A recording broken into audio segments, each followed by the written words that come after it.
Next on AM 1480 WLEA, the Newsmaker Show. Here's Brian O'Neill. As promoted, we have on our live line this morning Assemblyman Phil Palmesano. Assemblyman, thanks for joining us.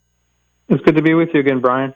Well, what would you like to start with, Assemblyman? We have a number of topics that we've been emailing back and forth on that we'd be discussing. Oh, whatever you want, Brian. I think one good thing that came out of last week, though, that I think it's important to mention is that I think the governor had pulled back on his ill-advised license plate tax and replacement program that was just nothing more than a money grab that would have penalized senior citizens, families, requiring them to replace license plates that really didn't need it.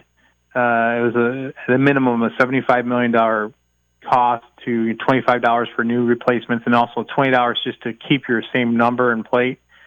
So it's just an ill-advised plan. It certainly got a lot of criticism from legislators, Democrats and Republicans alike, but it's certainly for the public. And the statement I put out really gave the credit to the public.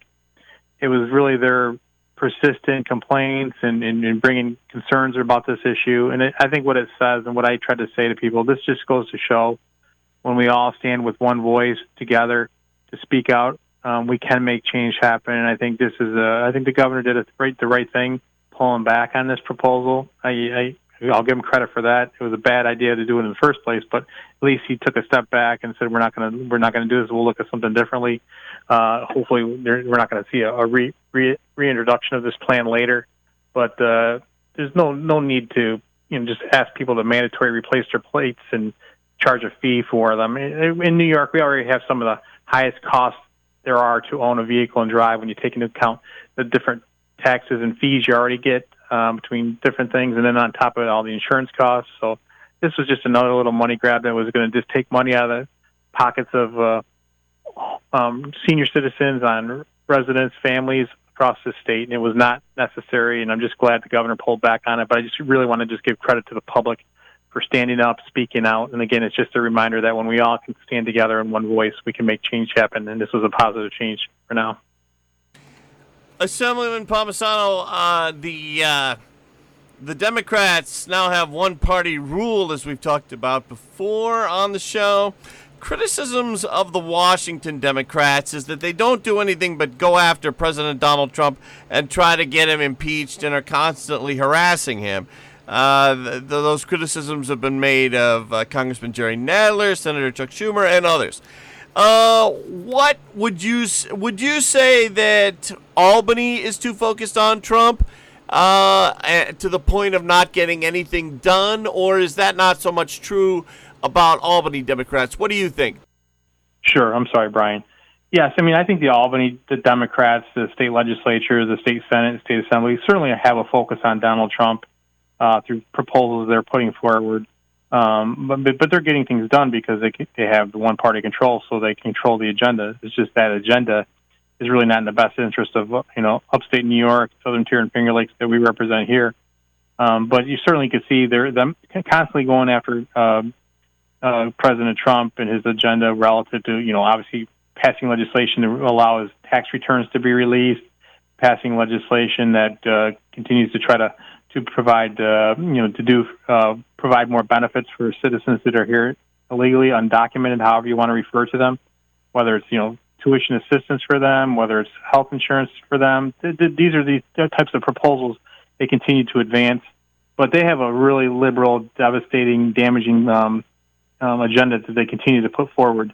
What I've continued to tell people is the Democratic Party of my parents and grandparents and our grandparents in our community, I would even say the Democratic Party of Steuben County, is not in line with the values and the agenda that you see being driven down the throats of New Yorkers by this one-party rule with Governor Cuomo and with the New York State Senate and New York State Assembly passing a really liberal, progressive, extreme type of policies, especially when you look at some of the things they've advanced with criminal justice, with the ending of cash bail, which I think is a very bad idea because now, say for example, you have drug dealers that come down into Steuben County from Rochester or New York City to deal drugs, and now if they don't have to be put up bail money, they can get released on their own recognizance, and then they're given an appearance ticket to show up like that drug dealer is ever going to show back up in Steuben County again, but only unless he's not for court. He'll show up to sell drugs, but he won't show up for court. There's nothing positive to this. I mean, I think this is just an ill-advised agenda that they're doing. Yeah, the one I don't like is denying reporters the suspects' photos. Some reporters have found a way around that by going to the Facebook or social media pages of the suspect and getting the photos from there, but it is annoying. Oh, it's very, very, very concerning. I mean, even like agendas that you see from the perspective of when they were trying to pass their certain voting bills, and with the driver's license issue for illegal immigrants, that now if none of that information can be shared, and say for example you have someone who committed a crime, now you would have to have a subpoena come in to get their records. And interesting enough, the way they worded the legislation is, so if someone was requesting the records through a subpoena, then the state would have to notify that individual that the criminal justice or someone was looking for them, giving them a 3-day head start. I mean, that's just ridiculous. I mean, it just really, we should be cooperating with law enforcement. There are people out there that are doing bad things, that are here illegally. You see out in other states where I think I saw 12 undocumented or illegal citizens were charged with rape. I mean, these people shouldn't be in our country. They should be out of our country. We shouldn't be making it easier for them to be here. Especially when you talk about drug dealers, murderers, and rapists, and you see that with that gang violence, the MS-17 or MS-13. I always forget their acronym for it. They're based around the country, and these are people here illegally, but they're killing people and murdering people. So we should be able to go after these people. And why the Democrats in Albany and Democrats across the country don't want to have a more aggressive agenda towards that, I have no idea. Talking live this morning with Assemblyman Phil Palmesano. So the Albany Democrats, the short answer is the Albany Democrats are not the same as the Washington Democrats. And I suppose what you'd say is in that the Washington Democrats are not in the complete majority situation that they are at the state capitol in Albany. I wanted to bring up another Washington issue. It's not really a political issue so much, but Congressman Tom Reed, he got sick, as we all know, and as I'm sure you know, Assemblyman, Congressman Reed passed out, fell unconscious while about to go on camera in the middle of last week while he was about to go on the Fox Business Channel. Reed said he'd be back at work today, and he had undiagnosed pneumonia. They told him that after Reed was taken to, I believe, George Washington University Hospital, is what I read on one of maybe thehill.com or the Corning Leader. Anyway, Assemblyman, have you been in touch with Congressman Reed at all since he got sick last week? Just via text. Tom and I are very close friends. Just told him I was thinking of him, feel better. He said he's doing great. And basically, the statement he put out there about the undiagnosed pneumonia, he just needed a little rest. He's going to be back to work today. And the thing is, Tom works so very hard for us. I mean, regardless of, I know there are people that disagree with his policies and his philosophy, but one thing you can't deny is how hard of a worker Tom Reed is for us, his accessibility that he is to the public through his town meetings. There's no one congressman more accessible than Tom Reed is. So we have to really appreciate what he's doing for us. And I'm glad he's feeling better. And I'm glad it was not just something like that always startles us, and you worry, but he's doing good. So we just exchanged a couple text messages, and I know he's looking forward to get back to work, and I just hope he continues to hope he gets some rest and takes care of himself, and that's the most important thing. So we should all just keep him in our prayers, just because he's a good man who's working very hard for us. So I'm proud to call him my congressman. I'm proud to call him my friend. Yeah, I was very concerned. When I first read the story, it was one of those situations where the word minutes was underneath the sentence on the Buffalo News when I was reading about Congressman Reed being out for 30 seconds. And I saw 30, and then the next line under, I saw minutes. And I guess darting my eyes at the computer, I made the mistake of saying he was unconscious for 30 minutes. I was very relieved that it was 30 seconds and not 30 minutes that Reed was out for, and I was glad to correct that story. Talking to Assemblyman Phil Palmesano, reading from Spectrum's news page, NewYorkStateOfPolitics.com. It says, Governor Andrew Cuomo says New York's red flag can be a model for the rest of the country. I'm guessing you don't agree with that, Assemblyman. I don't. I understand the purpose of trying to keep guns out of the hands of people that shouldn't have them. That's not the issue here. The problem with the legislation, and we've talked about this in the past, that we passed in New York State, is it really kind of flies over the process of due process. And you need to have due process as part of this situation. I think that was kind of ignored as part of the legislation that we passed. For anyone to just be able to bring forth a petition and say this person shouldn't have a firearm without really good documentation, without due process, without a hearing and things of that nature, I just think it's very problematic. And that's where my concern is for the state law. But obviously in New York State, ever since the passage of the SAFE Act, they've continued to try to pass more and more legislation to restrict the rights of law-abiding citizens. And again, we're not talking about trying to keep guns out of the hands of people that shouldn't have them with mental health issues. But when you put something forward like this that does not have due process as part of it, that's where the concern is. And again, I think that's the issue with legislation that we have in New York. And certainly if they try to advance something federally, I hope there's a good due process part of the system. That's got to be a key component of it because New York doesn't have it. Also reading from Spectrum's news page this morning, NewYorkStateOfPolitics.com. And this is so tiresome. They say that a New York State judge is ordering President Donald Trump to testify on video because a protester outside of Trump Towers is claiming that he was roughed up by security down there. Now, do you think the president ordered that, really? I mean, these judges, some of these liberal judges really, the way they harass the president, it's never ending. Yeah, I mean, you could see it with both sides, just some of these decisions they're making all around the country. And I don't know enough details about that situation, but to think that the president was aware of, an issue with security guards or people around Trump Towers, I guess it's kind of hard to know all that stuff. But it's just, and the president's a pretty busy guy to think that he can just go and come and testify on certain things whenever they want to throw that at him. Maybe a difficult thing to do. I don't know all the details of it, so I can't really comment beyond that. But it just seems like, certainly with some of these decisions that are being made around the country, it's more like because Donald Trump proposed it or is advancing it, they're trying to stop it. And you see these groups, what they literally do, they go out and judge shop. They go to judges they think that are going to be sympathetic and more supportive of the cause these advocates are trying to advocate, versus really looking at the law itself. And then that's why you continue to see some of these decisions being overturned, and that's why I think more of these decisions are going to ultimately end up before the Supreme Court. But it's certainly, the court docket's very busy, and we don't need to keep continuing having these types of suits, but that's the process, that's the way it works, and what else can you do about it other than work your way through the legal process? Talking to Assemblyman Phil Palmesano. I'm going to take a quick break and check the forecast. We'll be back in just a moment. With the stock market at all-time highs, cash in your profits now and invest in an asset that can potentially pay for up to 20 or more years.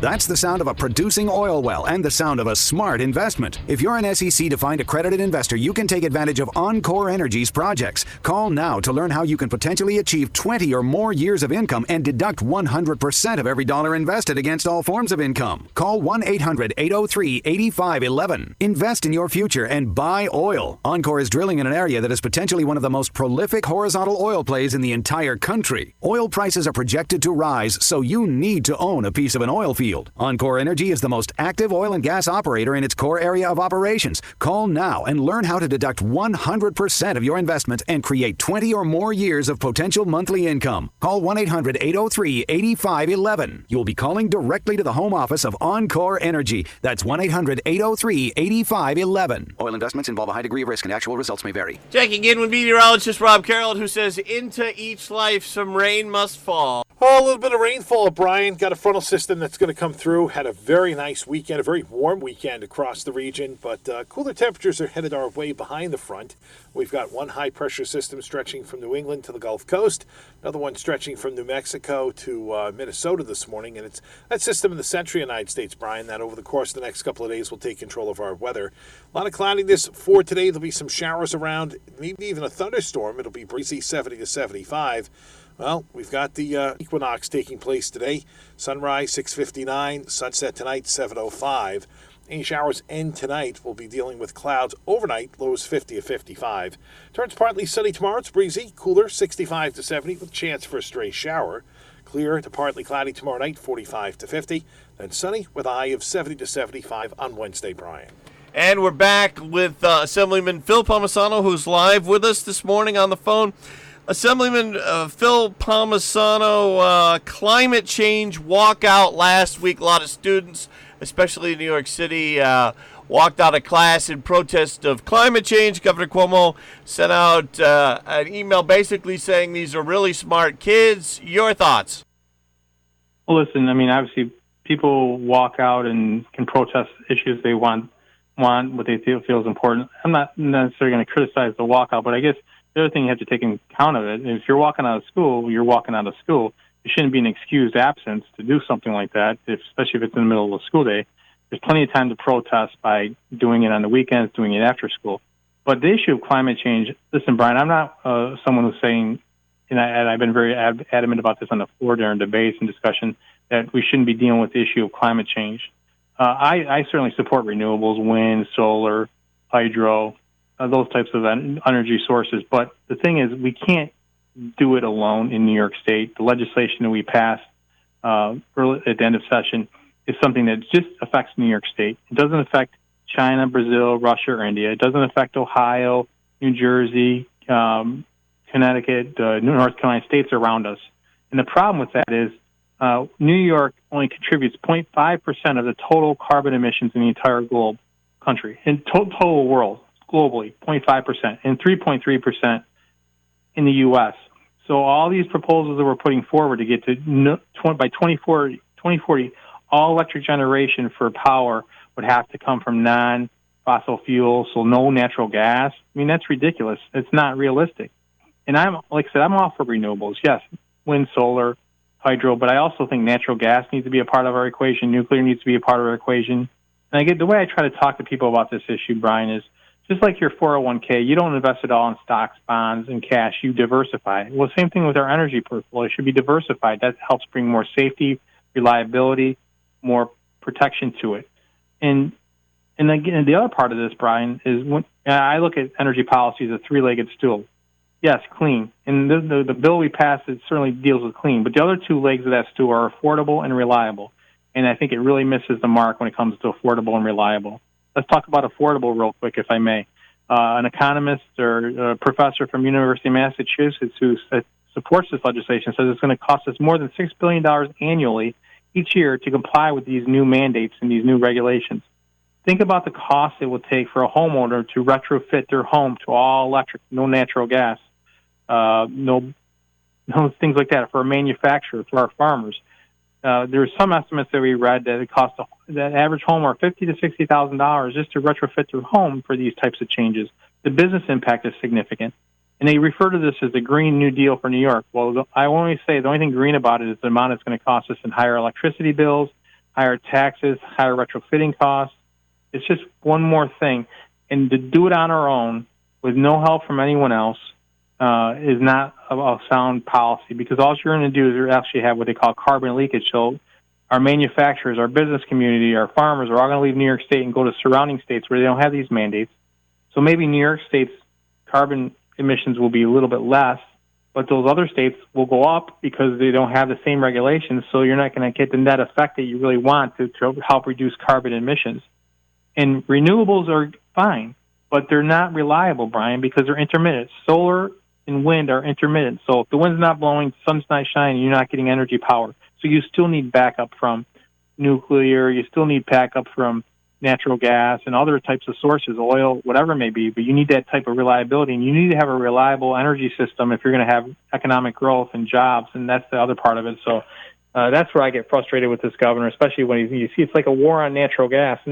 Yeah, there's a couple articles on that online when I Googled Governor Cuomo's name this morning. New York Post had an article about 3 weeks ago. Headline: New York is running out of fuel and power just as Cuomo planned. Would you go that far as the New York Post is going, Assemblyman Palmesano? Yeah, well, yeah, to some degree I would, because the policies of this governor, especially when it comes to natural gas, and we can talk about fracking, but I'm not even going to get into that. I'm going to get into is using his administration and his powers through the DEC to stop interstate pipeline projects from being approved and completed. The federal government, FERC, has approved 3 natural gas pipeline projects. One, I think it's called the Northern Axis up in western New York, the Constitution pipeline that does go through the southern tier and then up into the Westchester area. And then there's another project that would go bring natural gas into the city in Long Island. It's called the Northeast Supply Enhancement Project through National Grid. What you've seen, Brian, what listeners need to know is that there's been moratoriums to clear for more natural gas customers, new natural gas customers for growth, both by Con Edison in the Westchester area, but also by National Grid for serving New York City. And they have major developments that are going on down there. There are articles in the paper about business developments that are not going to be able to receive the natural gas they need to heat their buildings, to heat their manufacturing, to heat their developments. There's 3 big projects in there: the expansion of LaGuardia Airport, the Belmont Park development going on, where they're planning on building a new stadium for the Islanders. Well, how are they going to, if there's no natural gas or be able to supply there? That's going to be very problematic. You have the Brooklyn Navy Yard. I think there's some 30-plus big projects going on and around that. Now there's not gas to get to them. And the other part of this, it's really mind-boggling to me. In New York City, and I saw this when I went down there, they've been converting oil boilers that are being used by homeowners and businesses for heat and electricity over to natural gas, which is a cleaner burning fuel than oil, the dirtier oil burning fuel. So now they're going to have to rely on that more. That doesn't help the environment. And the other thing is, I really get mind-boggled by this, Brian, is that even the New York Independent System Operators have said over the past 15 to 20 years, our carbon emissions in the state have decreased significantly, and that's because of the use of natural gas, because it's a cleaner burning fuel than oil and that dirtier oil burning fuel. And I don't understand this animosity towards natural gas. We heat our homes with it. What are we going to do when we try to get with this new plan that's in place, where you basically have 85% reduction in all CO2 emissions by 2040, 2050, and then it's actually more like 100%, and they have offsets. So you're not going to be able to have a gas lawnmower or a gas snowblower or your propane grill. I mean, things like that when it comes to quality of life issues. I just don't understand where they're going with some of these policies. With that, we have to leave it, but Assemblyman Palmesano, always great having you on. Thanks for coming on this morning. Thank you, Brian. Canadian zoologist Susan Crockford is a university professor in